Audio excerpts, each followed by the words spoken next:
Hello everyone, today we are going to start your new poem and the poem name is The Schoolboy. So, the schoolboy in the poem is not a happy child. तो जो ये school boy दिखाया गया है यहाँ पे, ठीक है, इस पोएम में वो एक खुश मिजाज लड़का नहीं है. What makes him unhappy? उसे क्या प्रॉब्लम है जिसकी वजह से वो नाखुश है. Why does he compare himself to a bird that live in a cage? वो क्यों अपने आप को एक कंपेयर कर रहा है एक बर्ड के साथ जो कि केज में रह रही है. और a plant that withers when it should blossom. और एक प्लांट के साथ जिसको ब्लॉसम करना चाहिए लेकिन वो क्या है, सूख चुका है.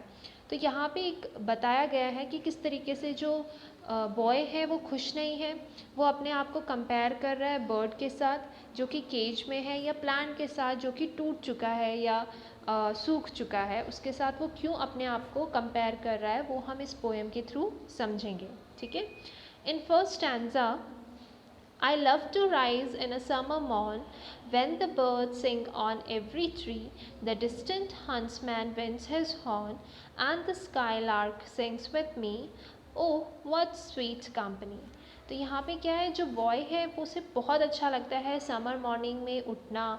उसे पसंद है सुबह सुबह उठना.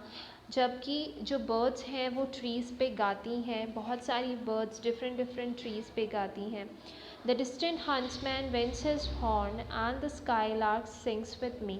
और डिफरेंट जो डिस्टेंट बहुत थोड़ी सी दूरी पे जो हंट्समैन है उनकी आवाज़ सुनाई देती है, उनके हॉर्न की आवाज़ सुनाई देती है एनिमल्स की. एंड जो स्काईलार्क है उसके साथ गाना. Skylark is the singing bird जो कि गाती है, स्वीट सी होती है, बहुत अच्छी आवाज़ है उसकी.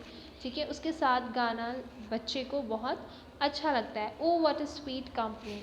उसके साथ कंपनी देके गाना सिंग करना उसे बहुत अच्छा लगता है. ठीक है. तो यहाँ पे नॉर्मली फर्स्ट स्टैंजा में बताया गया है कि जो बच्चा है, जो बॉय है, वो बहुत ज़्यादा खुश है.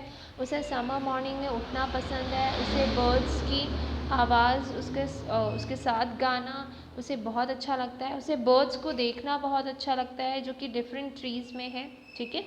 लेकिन कुछ होता है जिसकी वजह से वो दूसरे स्टैंजा में क्या है, वो डाउन फील करता है, मतलब सैड महसूस करता है. So, in second stanza, but to go to school in a summer morn, oh, it drives all joy away. Under a cruel eye outworn, the little ones spend the day in sighing and dismay. लेकिन उन्हें जो summer morning है, गर्मियों के दिनों में school जाना बिल्कुल भी अच्छा नहीं लगता. उसकी जो सारी खुशियाँ हैं वो उसके हाथ से चली जाती हैं. ठीक है. तो यहाँ पे क्या है, वो बहुत ज़्यादा सैड हो जाता है. Under a cruel eye outworn, जो उसकी टीचर हैं उसे दिन भर गुस्से से देखती हैं. ठीक है. वो वॉच करती हैं उन्हें दिन भर. तो उसको पूरा दिन क्या है, बहुत ही ज़्यादा एक तरीके से बोल सकते हैं हम डिसकम्फर्ट या उसे पसंद नहीं है, सैडनेस में उसका पूरा दिन गुजरता है क्योंकि उसे अपनी क्रूल टीचर की आइज़ का सामना करना पड़ता है हर रोज़. ठीक है. In third stanza, then at times I dropping sit and spend many an noxious hour, nor in my book can I take delight, nor sit in learning bowers, one through with the dreary shower. ठीक है. अब यहाँ पे वो क्या बोल रहे हैं कि मुझे पूरे दिन भर क्लास में बैठना पड़ता है, एक ही बेंच पे, एक ही जगह पे बहुत टाइम स्पेंड करना पड़ता है. और ऐसे ही बहुत इनॉक्शियस मतलब फियरफुल आवर्स आते हैं क्योंकि जो मेरी टीचर है वो कभी भी गुस्सा हो सकती है मेरे ऊपर. तो मुझे बहुत ही ज़्यादा क्या है, डर के साथ पूरे स्कूल में जितने घंटे होते हैं वो गुजारने पड़ते हैं.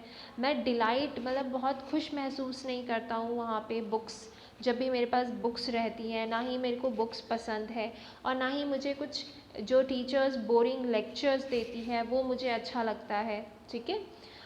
In last stanza, how can the bird, second last stanza that is, how can the bird that is born for joy sit in a cage and sing? How can a child when fears annoy but droop his tender wing and forget his youthful spring? ठीक है. तो इस stanza में बताया गया है एक तरीके से जो बॉय है वो खुद को कंपेयर कर रहा है एक बर्ड के साथ. तो how can the bird that is born for joy sit in a cage and sing. जो बर्ड बॉर्न हुई है खुशी के लिए, फ्लाई करने के लिए, फ्रीडम के लिए, वो केज में कैसे बैठ सकती है, क्यों उसको केज में रखते हैं और क्यों वो गा सकती है, ठीक है, क्यों वो गाएगी अगर उसको केज में रखेंगे। तो वैसे ही how can a child when fears annoy but droop his tender wing and forget his youthful spring. तो फिर किस तरीके से एक छोटा बच्चा डर के मारे एक ही जगह पे बैठे रहे पूरे दिन भर, उसके चारों तरफ जो चार दीवारियां हैं फियर की, ठीक है, फियर में वो किस तरीके से खुद लर्न कर पाएगा या कुछ सीख पाएगा, अपना जो यूथफुल स्प्रिंग है, जो खेलने कूदने का वक्त है, वो एक चार दीवारी के अंदर कैसे रहेगा जब एक बर्ड नहीं रह सकती। In last stanza, O father and mother, if birds are nipped and blossoms blown away, and if the tender plants are stripped of their joy in the springing day by sorrow and care's dismay, ठीक है, तो यहाँ पे वो अपने parents से बोल रहे हैं, जो बॉय है वो अपने पेरेंट्स से बोल रहा है कि ओ फादर एंड मदर, आप मेरी बात समझिए, अगर जो बर्ड्स हैं, मतलब बर्ड्स मतलब यहाँ पे होते हैं जो कलियाँ हैं, जो फूल की कली है, ठीक है, जो बहुत छोटी सी होती है, ठीक है, अगर उसे तोड़ दिया जाए तो वो ब्लॉसम खिलेगा कैसे, अगर उसे पहले ही तोड़ देंगे तो वो खिलेगा कैसे, ठीक है, और जो प्लांट्स हैं, जो एकदम छोटे प्लांट्स हैं, अगर उसे उखाड़ दिया जाए तो वो ट्री कैसे बनेगा, ठीक है, वो पूरे तरीके से टेंडर कैसे होगा, जो छोटे छोटे नाजुक से प्लांट्स हैं, अगर उसे उखाड़ दिया जाए, of their joy in the springing day by sorrow and care's dismay, ठीक है, तो वो किस तरीके से फलेगा या ब्लॉसम देगा या फ्रूट्स देगा, ठीक है, तो इसी वजह से जो मेरा जॉय है या हैप्पीनेस है, अगर आप उसे चार दीवारी में रखोगे, फियरफुल के साथ रखोगे, एक तरीके से फोर्सफुली मुझे कुछ काम कराओगे, तो मैं कभी भी अपना यूथफुल इंजॉय नहीं कर सकता हूँ, ठीक है, मैं अपना माइंड कभी भी ओपन नहीं कर सकता हूँ। तो how shall the summer arise in joy और द समर फ्रूट्स अपीयर, अगर ये सारी चीज़ें नहीं होंगी, ठीक है, बर्ड्स अगर जो कलियां हैं वो पहले ही तोड़ लिए जाएंगे तो वो ब्लॉसम नहीं होंगे, अगर नाजुक से पेड़ तोड़ लिए जाएं तो वो स्प्रिंग नहीं देंगे, मतलब फ्रूट्स नहीं देंगे। तो how shall the summer arise in joy, तो किस तरीके से जो समर है वो जॉय लेके आएगा, और द समर फ्रूट्स अपीयर, या फिर कोई पेड़ फ्रूट्स देगा, ठीक है, तो यहाँ पे जो पोइट है वो इस बॉय को किसके साथ कंपेयर कर रहे हैं, जो ये आपका स्टैंजा है, सेकेंड लास्ट स्टैंजा, इसमें जो पोइट है बॉय को कंपेयर कर रहे हैं बर्ड के साथ, और जो ये लास्ट स्टैंजा है इसमें बॉय को कंपेयर कर रहे हैं एक प्लांट के साथ, कि जब छोटे में ही उनको, जब वो नाजुक होते हैं, जब उनको तोड़ लिया जाता है, या कोई चाइल्ड होता है जिसको छोटे में ही चार दीवारियों में कैद कर लिया जाता है, तो वो बड़े होके अब वो कैसे खुद अपना एक्सपीरियंस गेन करेंगे, ठीक है, तो इस तरीके से यहाँ पे जो that is poet's William Blake, जो कि बहुत ही फेमस पोइट हैं, ठीक है, तो वो डिस्क्राइब करते हैं एक बच्चे का नेचर, कि वो अपने माइंड में क्या सोचता है,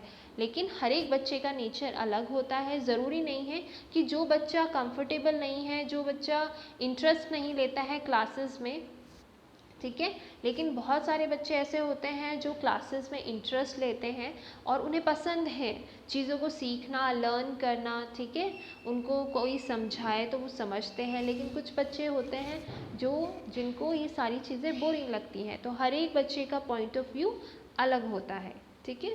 if you have any doubt regarding this poem you can freely ask me. Thank you everyone.